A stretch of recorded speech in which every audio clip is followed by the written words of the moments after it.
नमस्कार दोस्तों, आज मैं आपसे बात करना चाहता हूं किसानों का आंदोलन जिस तरीके से देश के अंदर लोग बात कर रहे हैं उसके बारे में।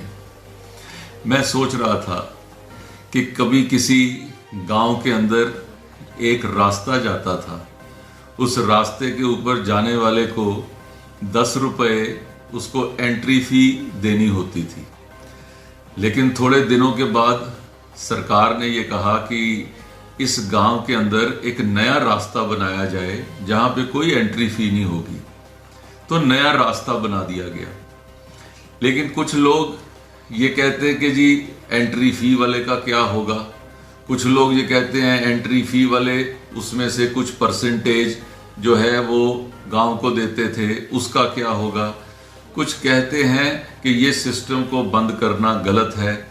ये मैं आप सबसे पूछना चाहता हूं, ये दोनों विकल्प लोगों के सामने मौजूद हैं। आप एंट्री फी देकर भी एंटर कर सकते हैं, आप बिना एंट्री फी के भी एंटर कर सकते हैं। तो फिर किसी को तकलीफ क्यों होनी चाहिए? ये समझने की एक परसेप्शंस की एरर है जिसको हमें करेक्ट करना होगा।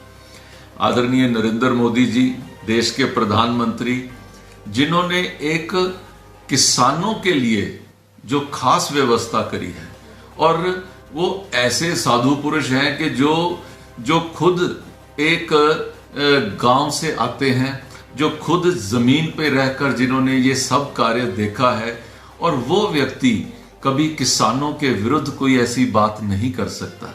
मेरा आप सबसे इतना अनुरोध है, देखिए, अगर किसान का जो सॉइल हेल्थ कार्ड वो लाना, वो हमारी सरकार उसमें लेकर आई। किसानों की फसल की बीमा योजना वो हमारी सरकार उसके अंदर लेकर आई। कितने हजारों करोड़ों लोगों ने, जो किसानों ने उसके अंदर रजिस्टर किए और उनको उसका बीमे का भी उनको भुगतान उनको मिला। नीम कोटेड जो फर्टिलाइजर था, जिसके ऊपर आज तक लड़ाइयां होती थी जब लोग फर्टिलाइजर लेने जाते थे, यूरिया लेने जाते थे, लेकिन अब कोई लड़ाई नहीं होती। आपने पिछले 5 साल में ऐसा नहीं सुना होगा, क्योंकि जो यूरिया के ऊपर नीम को जो है उसको कोट कर दिया गया। आज जिस तरीके से कहा जा रहा है एमएसपी के बारे में, सरकार ने उसको क्लैरिफाई कर दिया कि एमएसपी है भी और एमएसपी रहेगी भी। एपीएमसी आपकी जिस तरीके से आपकी मंडियां हैं, वो मंडियां भी आपकी उस तरीके से रहेंगी, लेकिन आपके पास डायरेक्ट ऑप्शन भी है। किसान किसी भी समय, किसान किसी भी मंडी में किसी भी रेट के ऊपर जो उसको ठीक हो, वो अपनी फसल बेच सकता है। एक देश एक मंडी, 1 कंट्री 1 मार्केट, अगर ये चीज लाने का प्रावधान किया है तो आदरणीय मोदी जी की सरकार ने किया है।